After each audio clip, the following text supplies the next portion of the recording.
एक महत्वपूर्ण अंतर्राष्ट्रीय घटनाक्रम पर बात करेंगे। महत्वपूर्ण अंतर्राष्ट्रीय घटनाक्रम हमारा अमेरिका चुनाव से जुड़ा हुआ नहीं है। हमारा आज का जो विषय है वो मध्य पूर्व देशों के बीच में चल रहे परस्पर संघर्ष को लेकर है। एक लंबे अरसे से दो युद्ध हमारा ध्यान अनायास ही आकर्षित करते हैं। एक युद्ध जो रूस और यूक्रेन के बीच चल रहा है, जिसमें समाधान की कोई उम्मीद दिखाई नहीं देती। वही दूसरा जो युद्ध है वो मध्य पूर्वी देशों के बीच में चलने वाला है। लंबे अरसे से कटुता का वातावरण मध्य पूर्वी एशियाई देशों के बीच में रहता है, पर ताजा मामला जो पिछले 6-8 महीने से सुर्खियों में है वो फिलिस्तीन और इजराइल के बीच चल रहा सत्ता संघर्ष है। एक संगठन है हमास के द्वारा इजराइल पर हमला किया गया। अक्टूबर महीने में 7 अक्टूबर वो तारीख थी जब इजराइल पर हुए हमले में इजराइल के तमाम लोगों को अपनी जान ही नहीं गंवानी पड़ी, बल्कि बड़ी संख्या में हमास उग्रवादियों के द्वारा इजरायल नागरिकों को बंधक बना लिया गया। इजराइल के द्वारा तब से जवाबी कार्रवाई की जा रही है। गाजा पट्टी इलाके में इजराइल की सेना के द्वारा समय समय पर हमले किए जा रहे हैं, कार्रवाइयां की जा रही हैं और दावा किया जा रहा है कि इन तमाम कार्रवाइयों में पिछले 6-8 महीने में तकरीबन 39,000 से ज्यादा लोग मारे जा चुके हैं। पर ताजा मामला क्या है? ताजा मामला यह है कि जो हमास इजराइल को खत्म करने पर आमदा है और जिस हमास को इजराइल दावा करता है कि हम नेस्तनाबूद करके ही शांत बैठेंगे, उसके प्रमुख इस्माइल हानिया जो पॉलिटिकल विंग के प्रमुख थे हमास के, उनकी कल तेहरान में हत्या हो गई। तेहरान मतलब ईरान। हमास के जो प्रमुख हैं इस्माइल हानिया वो मूलतः कतर में रहते थे, लेकिन पिछले दिनों जब ईरान के राष्ट्रपति की एक हवाई दुर्घटना में मौत हो गई तो नए राष्ट्रपति के शपथ ग्रहण समारोह में शामिल होने के लिए इस्माइल हानिया ईरान आए हुए थे और वहां पर रात 2:30 बजे एक मिसाइल हमले में न केवल इस्माइल हानिया की मौत हुई बल्कि उनके साथ एक सुरक्षाकर्मी की भी मौत हो गई। इस हत्या की बड़ी तीव्र प्रतिक्रिया है। इस हत्या के लिए सीधे तौर पर इजराइल को जिम्मेदार ठहराया जा रहा है। रूस, चीन जैसे देश इसको राजनयिक हत्या करार दे रहे हैं और इसको स्वीकार न करने का संकल्प दे रहे हैं। वहीं दूसरी ओर ईरान के सर्वोच्च धार्मिक नेता आयतुल्लाह खमैनी ने इसके संदर्भ में बैठक ली और कहा कि इसकी कीमत इजराइल को चुकानी होगी। महत्वपूर्ण बात यह है कि दुनिया के तमाम विश्लेषक ये कह रहे हैं कि देखो, इजराइल यह अपने दुश्मन को दुनिया के किसी कोने में भी नहीं छोड़ता है। इजराइल ने एक बार फिर बहादुरी का काम कर दिखाया है और अपने सबसे कट्टर विरोधी को निपटा दिया है। पर महत्वपूर्ण बात इससे भी ज्यादा यह है कि अभी तक इजराइल ने इस हमले की जिम्मेदारी नहीं ली है। इजराइल के प्रमुख बेंजामिन नेतन्याहू ने अपने तमाम मंत्रियों को इस पर प्रतिक्रिया देने से इनकार किया हुआ है। पर बदली हुई परिस्थितियों में महत्वपूर्ण यह है कि हर तरफ से अब इजराइल पर हमले के संदर्भ में स्वर आ रहे हैं और जवाबी प्रतिक्रिया में अमेरिका के द्वारा कहा गया है कि अगर इजराइल पर हमला करने की कोशिश हुई तो अमेरिका उसका बचाव करेगा। तो कुल मिलाकर क्या कुछ आने वाले समय में घटित होने वाला है? क्या इजराइल और फिलिस्तीन के बीच इस घटनाक्रम के चलते सुलह की संभावनाएं बढ़ी हैं या नए मोर्चे खुलने वाले हैं? लेबनान और इजराइल के बीच में भी इस समय बड़ी तनावपूर्ण परिस्थितियां हैं। तो जिम्मेदारी बनती है कि हम थोड़ा इसके तमाम घटनाक्रम पर भी दृष्टि डालें और आने वाले घटनाक्रमों को समझने की कोशिश करें। तो इसी क्रम में आज हमारे साथ बातचीत करने के लिए 4 खास मेहमान मौजूद हैं। हमारे साथ एक लंबे अरसे बाद विदेश मामलों के जाने माने विश्लेषक पूर्व राजदूत अशोक सज्जनहार साहब हमारे साथ मौजूद हैं। उनकी मौजूदगी हमारे कार्यक्रम को हमेशा समृद्ध करती है। हमारे साथ रक्षा विशेषज्ञ के तौर पर पूर्व उप सेना प्रमुख लेफ्टिनेंट जनरल सेवानिवृत्त राज कादियान साहब जुड़े हुए हैं। हमारे साथ डॉक्टर ब्रह्मदीप अलूने जी हैं जो विदेश मामलों के जानकार हैं और साथ ही वरिष्ठ पत्रकार रमेश भांजी भी हमारे साथ हैं। चर्चा की शुरुआत हम अशोक सज्जनहार साहब से करते हैं और सज्जनहार साहब सबसे पहले समझना ये चाहते हैं कि कुल मिलाकर इजराइल की अंदरूनी राजनीति का नतीजा है जो ये संघर्ष चल रहा है फिलिस्तीन और इजराइल के बीच। क्या बेंजामिन नेतन्याहू अपने आप को प्रधानमंत्री बनाए रखने के लिए हालात को सुधरने नहीं दे रहे हैं?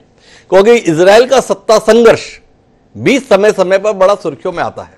इतने लोग कोशिश कर रहे हैं पर कहीं कोई समाधान की उम्मीद नहीं दिखती और हमास के पॉलिटिकल विंग के प्रमुख इस्माइल हानिया की इस तरीके से मौत को आप किस दृष्टि से देख रहे हैं? जी बहुत शुक्रिया हिमांशु जी, और मैं आपको बहुत ही हमेशा मुझे अच्छा लगता है आपके प्रोग्राम में। इस बार थोड़ी देरी हो गई आपके प्रोग्राम में शामिल होने में। आपको सबसे पहले मैं कॉन्ग्रेचुलेट कॉम्प्लीमेंट करना चाहूंगा, क्योंकि आपका जो समरी जो आपने बनाई है, जो आपकी कमेंट्री थी, बहुत ही अच्छी है, बहुत ही कॉम्प्रिहेंसिव है, बहुत ही डिटेल्ड है।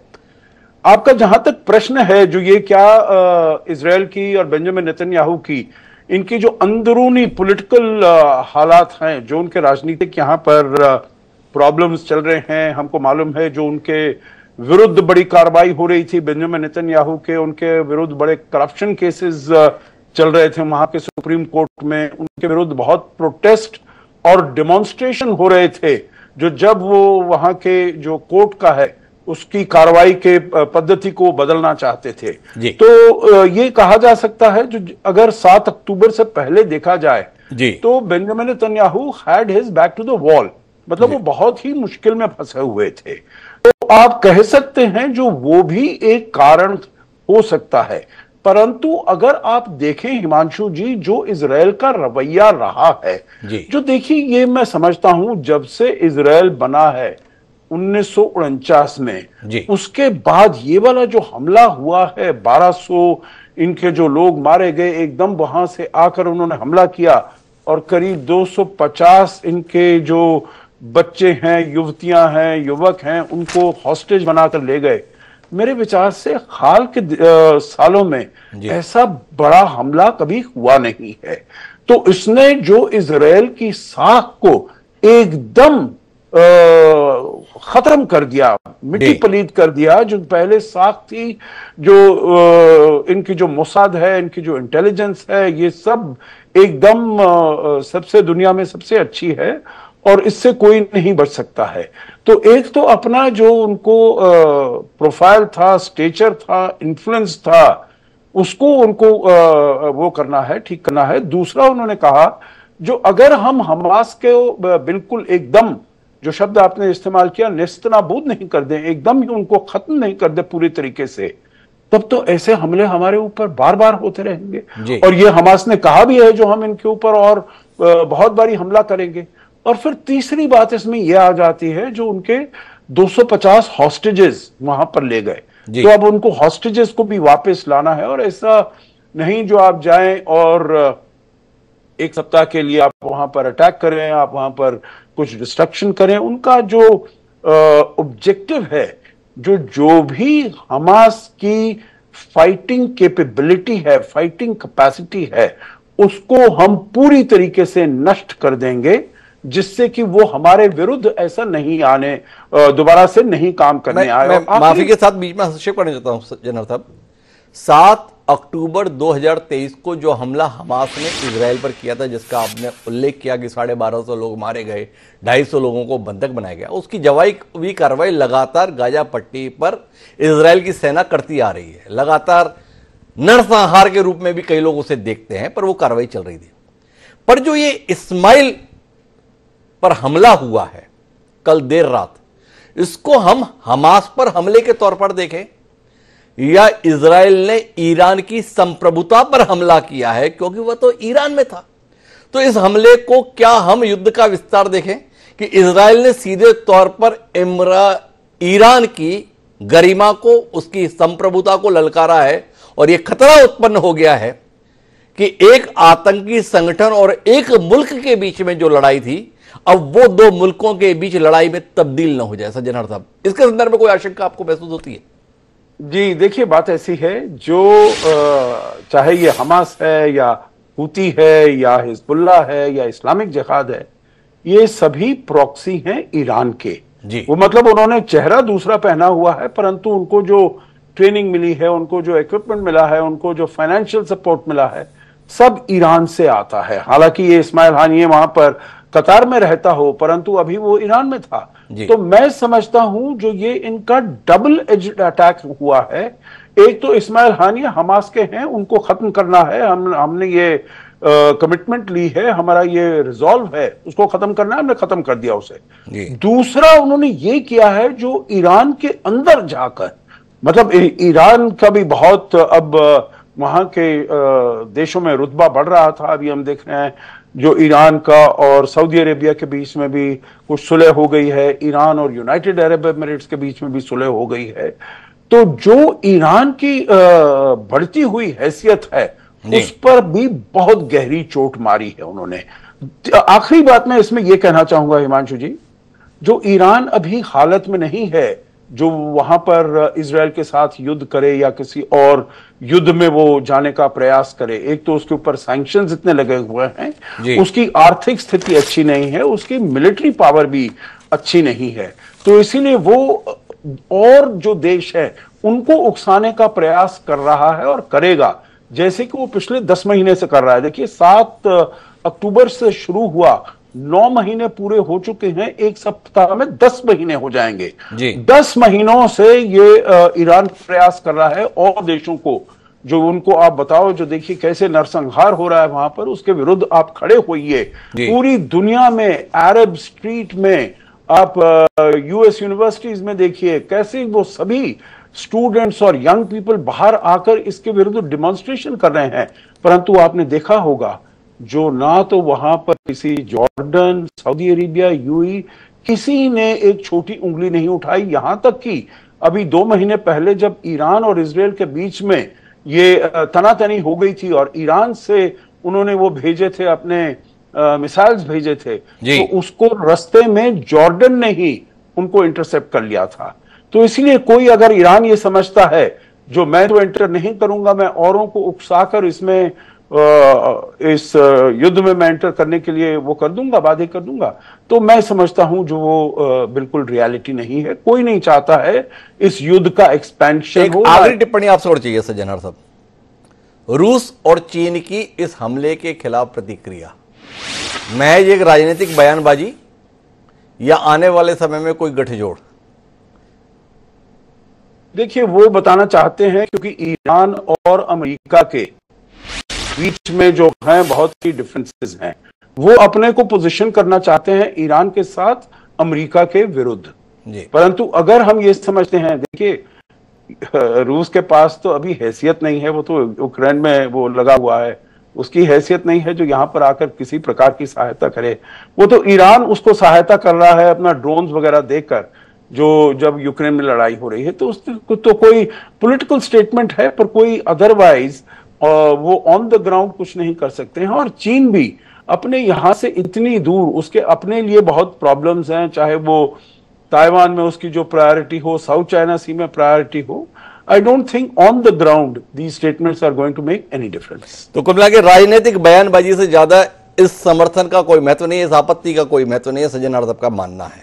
लेकिन कुल मिलाकर ईरान की हैसियत ऐसी नहीं है कि वो इजराइल को सीधे ललकार सके। मेरे साथ में राज कादियान साहब हैं। कादियान साहब, हैसियत नहीं है फिर भी लोहा तो ले ही रहे हैं। वह इजराइल के संदर्भ में बीच में 200-300 ड्रोन भी जो है ईरान ने भेज दिए थे। क्या देख रहे हैं आप आज का ये घटनाक्रम? इसके बाद में नवनियुक्त राष्ट्रपति ने कहा है कीमत चुकानी पड़ेगी। वो मस्जिदों में लाल झंडा भी लहरा दिया गया है, बताया गया है कि यह बदले का प्रतीक है, ये झंडा ही लहराता रहेगा या कुछ बड़ा भी हो जाएगा। क्या देख रहे हैं आप? हिमांशु जी, ये इजराइल और अरब के बीच में पहला मौका नहीं है जबकि लड़ाई हो रही है जी।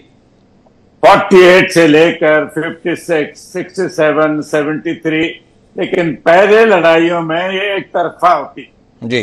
जो टेक्नोलॉजी, जो हथियार इजराइल के पास थे, उनका मुकाबला अरब कंट्रीज नहीं कर पा रहे थे। इस बार इसमें फर्क है जी कि एक हमास, जिसको दुनिया एक आतंकवादी संस्था मानती है, वो इजराइल के काबू नहीं आई है। पिछले 10 महीने हो गए जी।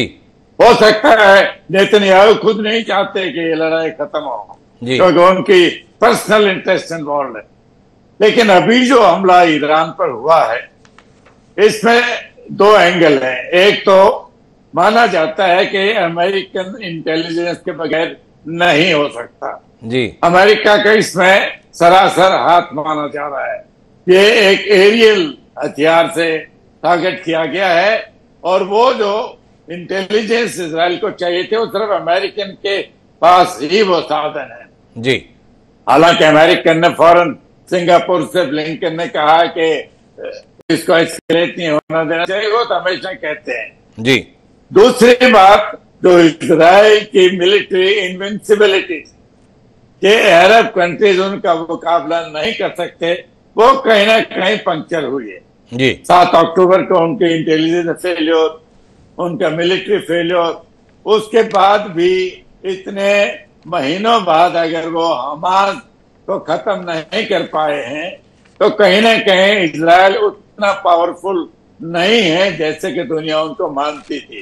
अभी भी जो इजराइल पर हमले हो रहे हैं, रॉकेट अटैक, कुछ दिन पहले जो नॉर्दर्न इजराइल में हुआ था जहां कुछ बच्चों की डेथ हुई है, वो भी आयरन डोम को पेनिट्रेट करके किया गया है। वो अलग बात है, इजरायली कहें कि ये लोकल फेलियर था, उसको मिशन सेंड किया गया। हालांकि हिजबुल्लाह ने इसकी जिम्मेवारी नहीं ली है, लेकिन अभी जो इसकी रिटेलिएशन ईरान ने तो पहले ही कहा है कि ये जो हमला जो है ये ईरान की धरती पर है, ईरान इसको अपने आप जिम्मेवार मानता है और इसका बदला लेगा। लेकिन मुझे नहीं लगता कोई भी देश, चाहे वो ईरान हो, चाहे वो इजराइल हो, चाहे और अरब के देश हो, इजराइल को एक बड़ा रूप देना चाहता है। ईरान कुछ कार्रवाई करेगा, वो तो पहले भी की थी उन्होंने। जब ईरान के कुछ जनरल्स को मारा गया था इराक में, उनकी एम्बेसी के ऊपर उन्होंने कुछ कार्रवाई की थी। बदले में इजराइल ने भी ऐसी कार्रवाई की थी जो एस्केलेटेड नहीं थी। वैसा ही अब भी कुछ हो सकता है। ना ईरान चाहता है कि लड़ाई का दायरा बढ़े, जैसा एम्बेसडर सज्जन हाजी ने कहा कि वो अभी इस हालत में नहीं है कि वो इजराइल का खुलकर मुकाबला कर सकें। इजराइल का मतलब अमेरिका है। पर मैं एक बात समझना चाहता हूं काजन साहब, जब आप कोई ऐसी बड़ी कार्रवाई करते हैं तो आप उसका श्रेय लेते हैं, दुनिया को बताते हैं, अपने देश के लोगों को बताते हैं कि देखो हमने अपने दुश्मन को मार गया। पर इस्माइल हानिया मारा गया, अभी तक इजराइल की सरकार ने यह दावा नहीं किया है कि देखो हमने अपने यहां पर जो 1250 लोग मारे गए थे उसके मुख्य किरदार, उसके मुख्य खलनायक को मार गिराया। बल्कि उसके उलट बेंजामिन नेतन्याहू ने तो अपने मंत्रियों को कह दिया इसमें कुछ बोलना भी नहीं है। यह एक बड़ा बदलाव दिख रहा है। माने क्या कि इजराइल उतना दमदार नहीं रहा कि इसकी जिम्मेदारी ले सके। कार्रवाई तो कर दी है पर जिम्मेदारी लेने के लिए तैयार नहीं है। क्या कहते हैं आप, ये कोई बदलाव आप देखते हैं या पहले भी ऐसा रहता है? हिमांशु जी, जिम्मेवारी तो उन्होंने जो इराक में हमला किया उसकी भी ली। इससे एक बात तो साफ जाहिर कि इजराइल की मिलिट्री डोमिनेंस वो पहले वाले नहीं है जी। पहले तो खुलेआम ऐलान करते थे कि हमने किया है जी, ताकि दुनिया उनकी तारीफ करे, लेकिन अब वो बात नहीं रही। ये जो हिजबुल्लाह, हमास और बाकी जिहादिस्ट एलिमेंट है, सबको ईरान की बैकिंग है, सब जानते हैं जी। तो इजराइल पहले वाला इजराइल नहीं रहा। अगर वो 10 महीने में एक हमास जिसको रैग टैग ग्रुप माना जाता है उसको काबू नहीं कर पाए या उसको बर्बाद नहीं कर पाए तो इससे एक और बात जाहिर होती है जो भारत पर भी लागू है कि आप मिलिट्री विक्ट्री सिर्फ टेक्नोलॉजी से नहीं कर सकते हासिल। इजराइल के पास सारी टेक्नोलॉजी है, गाजा में तो एयरफोर्स है ही नहीं, ये एक तरफा हमले किए जा रहे हैं। लेकिन फिर भी अगर वो हमास जैसे ग्रुप पर काबू नहीं कर पाए, उनको बर्बाद नहीं कर पाए बार बार दावा करने के बाद, तो जाहिर है कि अल्टीमेटली लड़ाइयां सोल्जर जीतते हैं, हथियार नहीं जीतते। ये भारत के लिए भी एक लेसन है, भारत के लिए भी एक सबक है। ये कहना है हमारे साथ में कादियान साहब का। सबसे महत्वपूर्ण बात जो वो कह रहे हैं कि इजराइल में अब वो बात नहीं रही। पर डॉक्टर ब्रह्मदीप अलू ने आपसे एक अलग विषय पर बात करनी है। दुनिया के जितने भी मुल्क हैं वो सब ये कहते हैं कि हम शांति के हिमायती हैं, शांति ही हमारा ध्येय है, शांति के लिए ही हम काम कर रहे हैं। तो ये जो इजराइल और फिलिस्तीन के बीच चल रहा है 8 महीने 10 महीने से, ये जो तमाम मुल्क हैं, चाहे वो मध्य पूर्वी देश हैं या बड़े मुल्क हैं, ये शांति के लिए प्रयत्नशील है या इस लड़ाई को बनाए रखने के लिए प्रयत्नशील है? क्या कहते हैं ब्रह्मदेव जी, इस उलझन की वजह क्या है? डॉक्टर साहब, पहले तो धन्यवाद कि आपके साथ एक बार फिर अवसर मिला। देखिए डॉक्टर साहब, युद्ध जो होता है उसका सर्वोच्च लक्ष्य होता है जो दुश्मन है उसको शस्त्र विहीन कर दे जी। और जो हानिया की हत्या हुई है, तो इससे इजराइल ने शस्त्र विहीन कर दिया है, फिलिस्तीन को शस्त्र विहीन कर दिया है, ईरान को शस्त्र विहीन कर दिया है, हिजबुल्लाह को शस्त्र विहीन किया है, तुर्की को शस्त्र विहीन किया है, और सबसे बड़ी बात है कि वो अंतर्राष्ट्रीय न्यायालय की जो बीच में जो परेशानियां आई है, संभव उससे बचने के लिए अब वो खामोश भी है। तो आप शांति कैसे स्थापित कर सकते हैं? क्या शांति आप वार्ताओं से स्थापित कर सकते हैं? तो वार्ताएं किन से करें? वार्ताएं आतंकी समूहों से करें। यदि आप हमास से वार्ता करने की बात करते हैं तो इजराइल ने वार्ता की फिलिस्तीन विकास प्राधिकरण से, लेकिन हमास तो इजराइल का अस्तित्व तो मानता ही नहीं है। तो फिर ऐसे में बातचीत कैसे हो? क्योंकि जबकि जिस प्रकार से नेतन्याहू कहते हैं द्विराष्ट्र का सिद्धांत हम मानते ही नहीं है, तो वैसे ही हमास ने भी कह दिया कि हम मानते नहीं है। अगली बात यह है कि जिस प्रकार से इजराइल की जहां पर स्थापना हुई है, तो जिस स्थान पर हुई है, तो वहां पर दुनिया ने 2 संदेश दिए थे तब से ही कि युद्ध और शांति 2 रास्ते हैं सामने, यह एक चुनौती, हम किसे चुने। अब युद्ध जो है वो उभर कर बार बार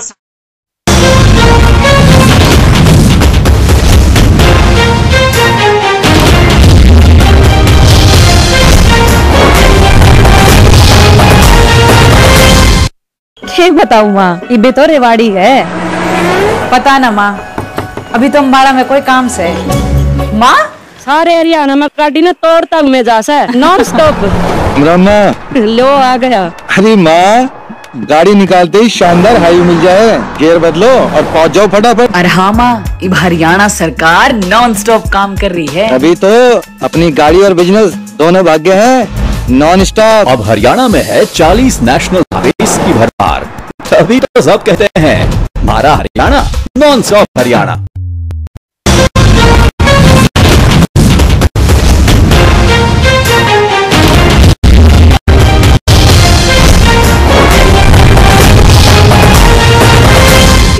इसलिए इजराइल ने जो है वो हमास को पैदा कर दिया, और अब जो ये हमास को पैदा करने से लेकर हमास जहां पर पहुंचा है, तो अब मध्य पूर्व की राजनीति निश्चित तौर पर बदलेगी, क्योंकि इजराइल को यह एहसास हो गया है कि शांति को खत्म करने के लिए अशांति को जन्म देने का नतीजा यह हो सकता है कि हमारा घर भी जल सकता है। और आने वाले समय में इजराइल जो है उसको द्विराष्ट्रवाद का सिद्धांत मानना पड़ेगा, उसको फिलिस्तीन की मान्यता मानना पड़ेगी, और यह जो समूचा घटनाक्रम अब तैयार होगा फिलिस्तीन को शस्त्र विहीन करने के बाद, अब ईरान को भी यह एहसास हो गया है कि देखिए कितना दिलचस्प चीज है कि जो ईरान दुनिया में अमेरिका और इजराइल के सामने अपने आप को खड़ा करता है जी, वो ईरान जो है वो अपने ही देश में हमास के मुखिया की सुरक्षा नहीं कर पाए, वो अपने देश में अपने सबसे बड़े वैज्ञानिक। आप मुझे एक बात बताइए बोलने जी, कौन सी घटना को ज्यादा महत्वपूर्ण माने?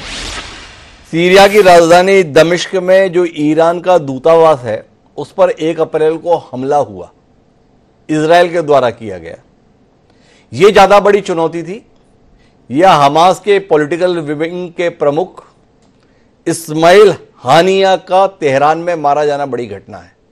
किस पर हम बड़ी प्रतिक्रिया की उम्मीद करें?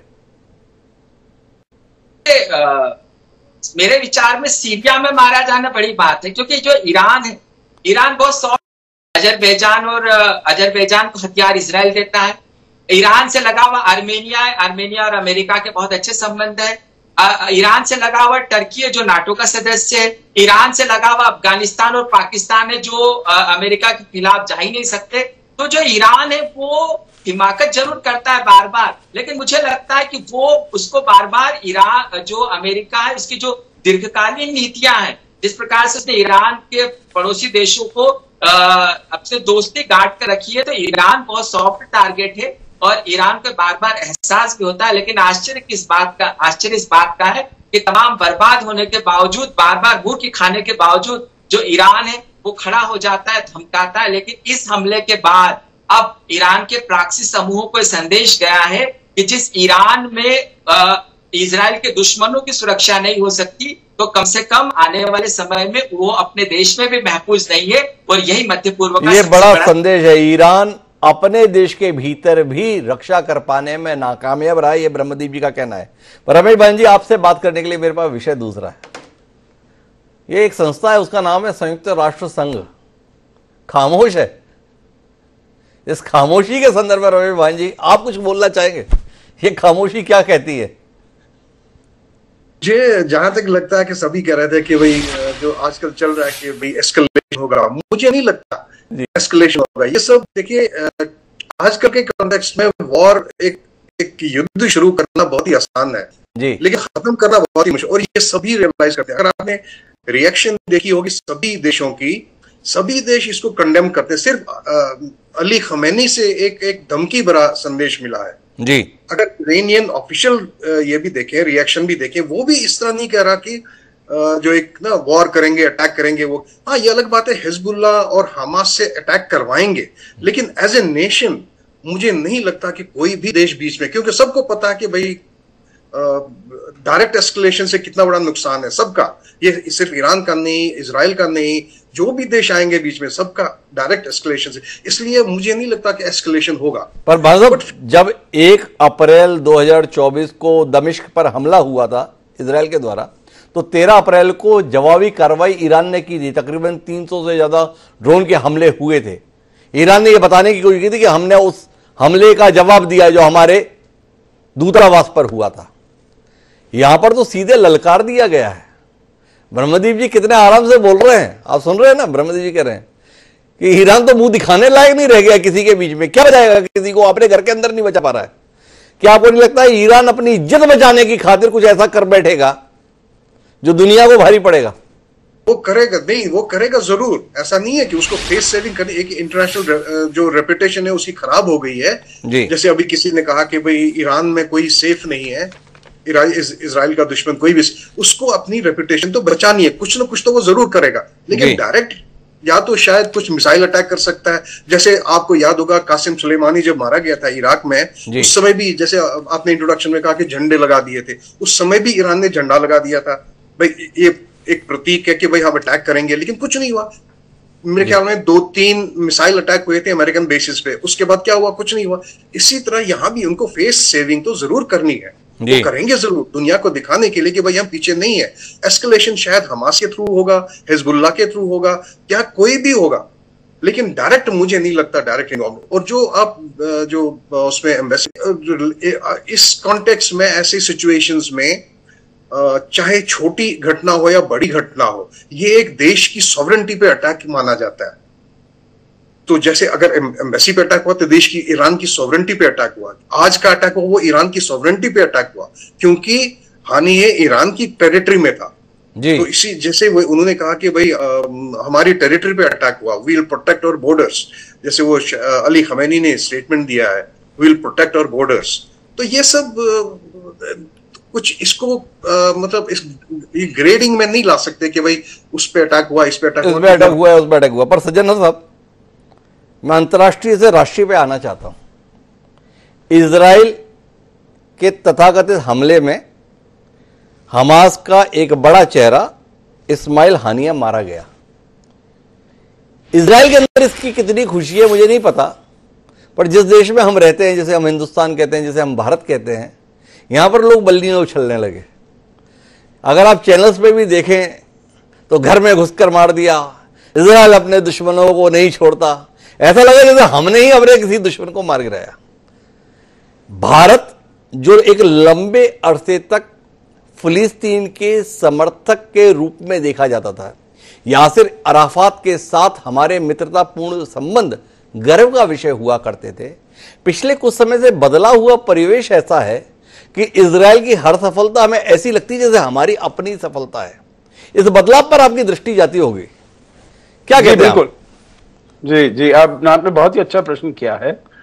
देखिए, मैं समझता हूं इसमें एक तो यहां पर भारत में there is a huge grudging respect for Israel जी, जो भाई इजराइल क्या कर पाया है। एक छोटा सा देश वहां पर स्थित है, चारों तरफ उसके एनिमीज हैं। जैसे अभी जनरल राज कादियान ने कहा, शुरुआत से ही 1949 में, 56 में, 67 में, 76, 73 में कितनी सारी लड़ाइयां हुई और कितने सारे देश हिमांशु जी साथ मिलकर इसराइल के विरुद्ध उन्होंने हमला बोला है जी, परंतु फिर भी इसराइल ने उन सबको हरा दिया और उसने अपनी टेरिटरी बढ़ाता ही गया। ये नहीं जो खाली अपने को डिफेंड किया। मैं इसी पर जाना चाहता था कि हर युद्ध इजराइल का नुकसान करने के स्थान पर कुछ भूभाग का विस्तार दे जाता है। बिल्कुल, तो यही एक तो ये मैं कहूंगा जो बहुत ग्रजिंग रिस्पेक्ट है वहां पर जो इसराइल ने जो किया है।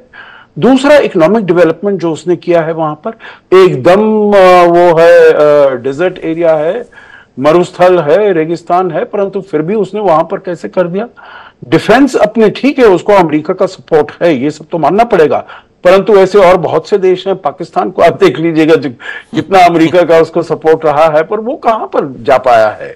और फिर आखिरी परंतु मैं समझता हूं बहुत ही महत्वपूर्ण बात है, जो भारत भी आतंकवाद से ग्रसित है और हम भी चाहते हैं जो आतंक के विरुद्ध कड़ा कदम उठाया जाए। और ये हमारे अभी देखिए 1992 में हमने अपने डिप्लोमेटिक रिलेशंस एस्टैब्लिश किए, परंतु फिर भी यहां से because of all these reasons हमारे प्रधानमंत्री को 25 साल लगे वहां पर पहली बार जाने के लिए। 2017 में गए जी, फर्स्ट टाइम 25 साल के बाद।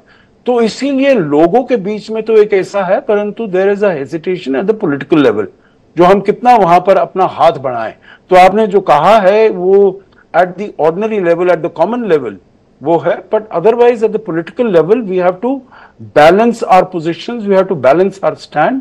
और अभी भी मैं यही कहूंगा, जो देखिए हमने अपने रिलेशंस क्योंकि देयर आर इजराइल के साथ हमारे संबंध हैं, एग्रीकल्चर में हो, वाटर के उसमें हो, टेक्नोलॉजी में हो, डिफेंस में हो, हर क्षेत्र में हो, और आतंकवाद के विरुद्ध हम क्या साथ में काम कर सकते हैं। परंतु इसके साथ साथ हमारे जो फिलिस्तीन के साथ भी है, उसको भी हम अपने रिलेशंस को बैलेंस करना, हमने डी-हाइफनेट कर दिया। आप इसे इस रूप में देखते हैं कि आतंक विरोधी लड़ाई के चलते हमारा इजराइल के प्रति सद्भाव है, या एक नस्लीय संघर्ष के संदर्भ में कहीं ना कहीं हमारा भी अंतर्मन है।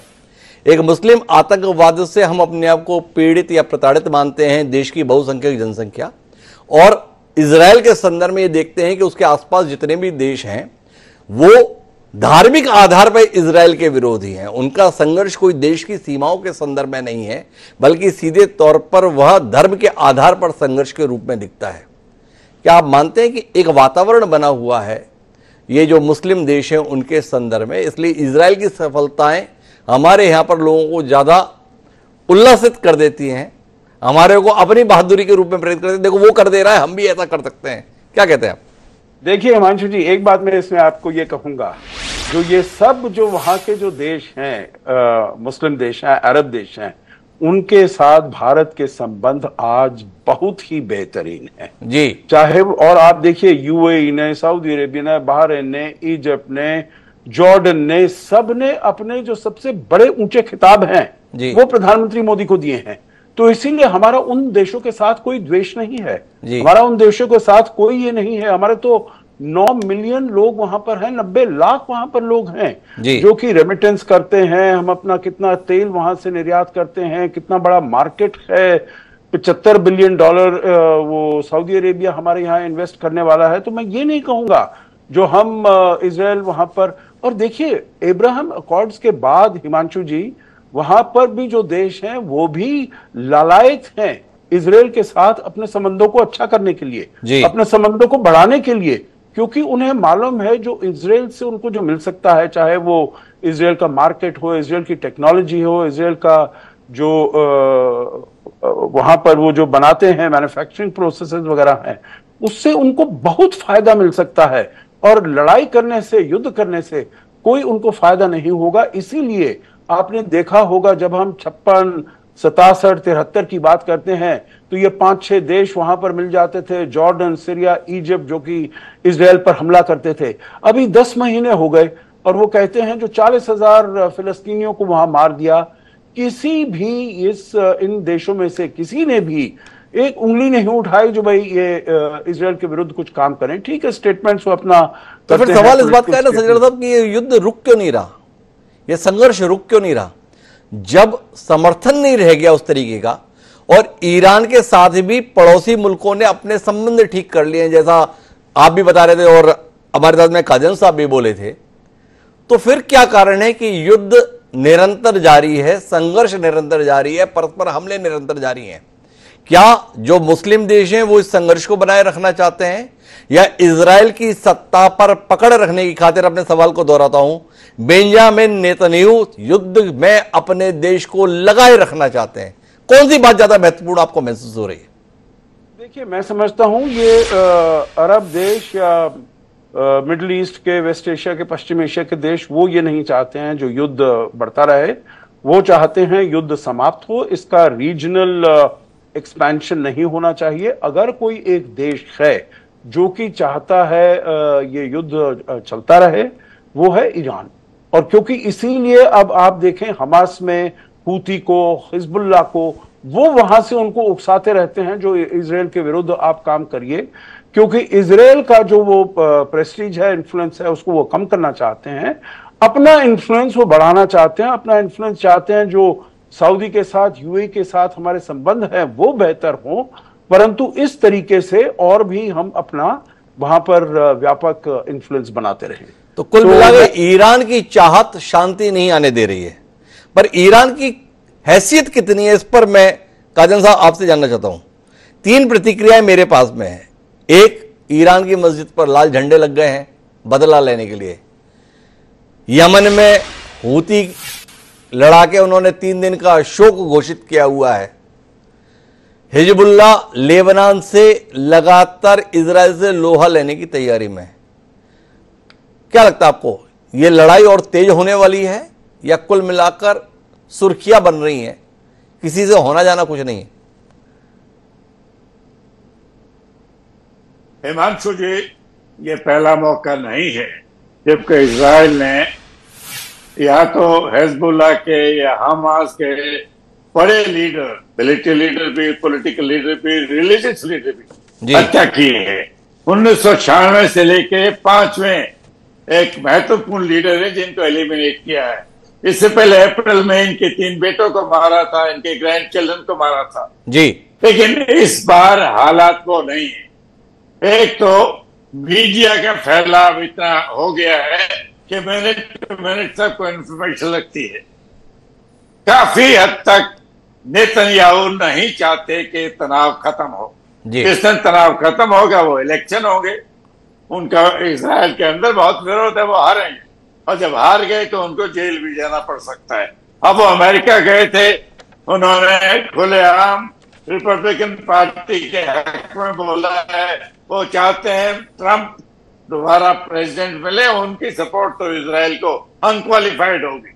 जो बाइडेन के एफर्ट थे कि अरब कंट्रीज को इजराइल के नजदीक लाया जाए, खासकर सऊदी अरेबिया, इजिप्ट, यूएई, जो रिश्ते संबंध होने वाले थे, वो अभी उनमें झटका लगा है। तो मेरा मानना है कि तनाव बना रहेगा, लेकिन कोई बड़ी लड़ाई हो, क्योंकि ना वो हिजबुल्लाह चाहते हैं, ना वो ईरान चाहता है, ना वो इजराइल चाहता है।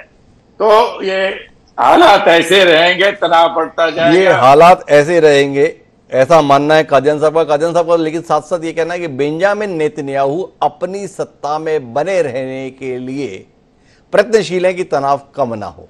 अर्थात ईरान और बेंजामिन ये दोनों ही मध्य पूर्व में तनाव बनाए रखने के लिए प्रयत्नशील है, पर ज्यादा कुछ बड़ा होगा नहीं। पर ब्रह्मदीप अलूने जी, ईरान में सत्ता बदली है, धार्मिक नेता वही हो, पर राष्ट्रपति बदल गया है। जो पूर्व में राष्ट्रपति थे वो नहीं रहे। नए राष्ट्रपति के शपथ ग्रहण समारोह में शामिल होने के लिए इस्माइल आए थे। इस्माइल भले ही नहीं रहे, पर राष्ट्रपति का शपथ ग्रहण समारोह तो हो ही गया। तो जो राष्ट्रपति आए हैं नए, वो क्या इसको अपने आप को साबित करने के मौके के तौर पर नहीं देखेंगे? क्या आपको नहीं लगता है कि नए राष्ट्रपति का आना कोई बड़ी कार्रवाई के लिए कारण बन सकता है? क्या कहते हैं डॉक्टर साहब? देखिए, बहुत महत्वपूर्ण है यह जो चुनाव है सुधारवादी नेता का ईरान के राष्ट्रपति के पद पर आना। लेकिन जब कल राष्ट्रपति की शपथ ले रहे थे, उस समय जो सबसे महत्वपूर्ण 2 बातें हुई, यह हुई कि अमेरिका और इजराइल विरोधी नारे वहां पर लगाए जा रहे थे जी। लेकिन इन सबसे दूर मसूद जो है, ऐसा लगता है कि वो परमाणु वार्ता को फिर से शुरू करना चाहते हैं। वो दुनिया से बात करना चाहते हैं। वो चाहते हैं कि ईरान पर प्रतिबंधों की ढील हो। लेकिन इन सबके साथ जो सबसे बड़ी चुनौती यह भी है कि ईरान के धर्मगुरु क्या चाहते हैं, क्योंकि जो वहां के राष्ट्रपति है उनका रिवॉल्यूशन गार्ड जो है उस पर कोई नियंत्रण नहीं है, उस कुछ फोर्सेस पर जो दुनिया भर में अपने दुश्मनों को ढूंढ ढूंढ के मारती है। तो क्या राष्ट्रपति उस पर लगाम कस पाएंगे, क्योंकि जो कुछ फोर्स है जो उसके ब्रह्मदीप जी, मसूद पज़ेश्कियान ईरान के नए राष्ट्रपति, उन्होंने कहा है कि हम उन्हें इस हमले पर पछताने के लिए मजबूर कर देंगे। ये ईरान के नवनियुक्त राष्ट्रपति का बयान है। और जिस धार्मिक नेता की आप बात कर रहे हैं, खामेनेई ने, उन्होंने कहा है कि इजराइल ने अपने लिए कठोर जमीन तैयार कर ली है, ईरान इसका बदला लेगा और दुश्मन को कड़ी सजा दी जाएगी। क्या दुनिया एक बड़ी कार्रवाई के लिए तैयार रहे? क्या जो लड़ाई गाजा पट्टी पर हमास और इजराइल के बीच चल रही थी, ईरान और इजराइल पर होने की संभावना आप देख रहे हैं, या केवल यह बयान है तात्कालिक रूप से लोगों का जोश बनाए रखने के लिए कोई ईरान को ललकार दिया गया है, उसके घर में उसके एक समर्थक को मार दिया गया? देखिए, ईरान जो है चाहिए कि वह जो है कम से कम शांति बनाए रखे। और दूसरी बात यह भी है कि रूस जो है, रूस का रुख क्या होता है? रूस ने हानिया की मौत को लेकर चिंता तो जरूर जताई है, लेकिन रूस जो है वो इजराइल के सामने खड़ा हो जाए, ये थोड़ा मुश्किल है। ये थोड़ा मुश्किल है। ब्रह्मदीप जी का कहना है। मैं आखिरी बातचीत के लिए रमेश भाई जी आपके पास आता हूं, फिर आखिरी टिप्पणी सज्जनार साहब आपसे लेना चाहूंगा। ईरान के पास अपने इज्जत बचाने के लिए विकल्प किया है भांतो। कुल मिला के ईरान की इज्जत तो 2 कौड़ी की हो गई ना, कि आपके घर में आपका मेहमान आया हुआ था, आपके शपथ ग्रहण समारोह में आया हुआ था, आप इतना बढ़ चढ़ के बातें बोलते हो, आप इस्लाम के संदर्भ में इतना अपने आप को ताकतवर बताते हो, वो हालत आपकी ये है कि आपके घर में आके मार के चले गए। ईरान के पास विकल्प क्या है अपनी इज्जत बचाने का? कुछ नहीं है। या एक तो वो मुस्लिम, अपने जो मुस्लिम देश हैं, मित्र देश हैं, टर्की है और भी है, तो उनसे संपर्क करें भाई। और दूसरा वो इनको पैसा देता रहे, इनको एम्यूनिशन, आर्म्स एंड एम्यूनिशन देता रहे, जो हिजबुल्लाह है, उनसे अटैक बढ़वा दे। तो मेरे ख्याल में विकल्प और कुछ नहीं है उनके पास। वो ज्यादा कुछ इज्जत कहां बचेगी? इज्जत बचाने के लिए भी तो कुछ करना होगा ना रमेश भाई साहब जी। इज्जत कहां बचेगी इससे? पैसे देने से इज्जत थोड़ी बचेगी। इज्जत कैसे बचेगी? क्या करे कि इज्जत बच जाए? मैं फिर कासिम सुलेमानी की बात कर रहा हूं। उस समय भी इनकी यही हालत थी जी। जब उस समय भी उन्होंने कहा था हम अटैक करेंगे, और सब उस समय घबरा रहे थे कि भाई आप पता नहीं क्या ऐलान कर। कुछ नहीं हुआ। इस समय भी कुछ नहीं होगा। ये एक टेम्पररी वो है। हाँ, फेस सेविंग के लिए, इज्जत बचाने के लिए कुछ ना कुछ करेंगे, कुछ ना कुछ करेंगे, ये कहना है। पर मैं सज्जनर साहब एक आखिरी टिप्पणी के लिए आपके पास आना चाहता हूं, और टिप्पणी मेरी केवल मध्य पूर्व देशों के संदर्भ में नहीं है। ये जिस प्रकार का वातावरण बन रहा है, इस पर आपकी दृष्टि क्या है? मध्य पूर्व की छोड़िए, लंदन में पिछले कुछ समय से जो घटनाएं हो रही हैं आपकी दृष्टि से गुजर रही होंगी। यूरोप के भविष्य को लेकर लोग बड़ी चिंता कर रहे हैं। पेरिस ओलंपिक से ठीक पहले बड़ी संख्या में रेल यातायात को प्रभावित करने की दृष्टि से घटनाएं हुई, और बड़ी संख्या में लोगों का मानना यह है कि जो यूरोप ने अपने दरवाजे मुस्लिम शरणार्थियों के लिए खोले, उसकी कीमत अब यूरोप चुका रहा है। अगर ब्रिटेन में अराजकता सड़कों पर दिखाई दे रही है, तो उसका बड़ा कारण भी बड़ी संख्या में मुसलमानों की मौजूदगी के रूप में व्यक्त किया रहा है। तो मध्य पूर्व का संघर्ष क्या पूरे दुनिया के लिए संघर्ष में तब्दील हो रहा है सज्जनर साहब? इस पर आपकी कोई दृष्टि है? देखिए, ये वाली जो है ना, यूरोप में है, अमेरिका भी आप इसमें मिला सकते हैं, वहां भी बहुत इमिग्रेशन हुआ है जी।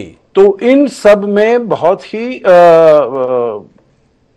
यूथ जो आया है, यूनिवर्सिटीज में जो आया है, वो जो डेमोन्स्ट्रेट करते हैं, वो हम देख रहे हैं जो उसका जो कितना बुरा प्रभाव पड़ रहा है। मैं अभी करीब 1 सप्ताह पहले आया हूं। स्वीडन में भी था, मैं पोलैंड में भी था, डेनमार्क में था, और वहां पर मैंने ये सब देखा है। और वहां पर एक जैसे कहा जाए बैकलैश है टुवर्ड्स द राइट की तरफ। और आपने देखा होगा जो अभी यूरोपियन पार्लियामेंट इलेक्शन जो हुए, तो जहां जहां राइट पार्टीज थी, चाहे वो फ्रांस में हो मरीन लपेन की, या फिर उधर हो जर्मनी में alternate for Deutschland for Germany, या फिर इटली में हो जॉर्जिया मेलोनी की, बाय एंड लार्ज हर जगह, चाहे वो ऑस्ट्रिया में हो, चाहे वो पोलैंड में हो, चाहे वो नेदरलैंड में हो, चाहे वो डेनमार्क में हो, खाली नॉर्डिक कंट्रीज में ज्यादा वो उनका नहीं हुआ, वहां पर उनके उसके सपोर्ट में इतने ज्यादा लोग नहीं गए। पर मैं देख रहा हूं जो वहां पर हर देश में, स्पेन में आप देख लीजिएगा, तो ये मूव टुवर्ड्स द राइट है, जो कि उनके अपने पार्टियों के बीच में, देशों के बीच में और कुछ अंतर होना हो, पर इमिग्रेशन को रोकने के लिए तो वहां पर वो बहुत ही तत्पर हैं और प्रतिबद्ध हैं। तो मैं समझता हूं आगे चलते हुए इसके ऊपर जरूर कार्रवाई की जाएगी। देखिए, आखिरी शब्द मैं इसमें यह कहूंगा हिमांशु जी, मैं भारत का वहां पर राजदूत था स्वीडन में, और अब मैं गया स्वीडन में, स्टॉकहोम में, वहां पर एक दो और शहरों में, तो उन्होंने कहा जो यूरोप का सबसे खराब देश जो है वो स्वीडन बन गया है, क्योंकि वहां पर आए दिन ये शूटिंग होती है, इस प्रकार के वायलेंट इंसिडेंट्स हैं, इनसिक्योरिटी बहुत बढ़ गई है। तो वहां पर उन देशों को बहुत इसने चिंतित किया है, जो उन्होंने अपने दरवाजे एकदम खोल दिए थे रेफ्यूजीज के लिए, चाहे वो अफगानिस्तान से हो, सूडान से हो, सोमालिया से हो।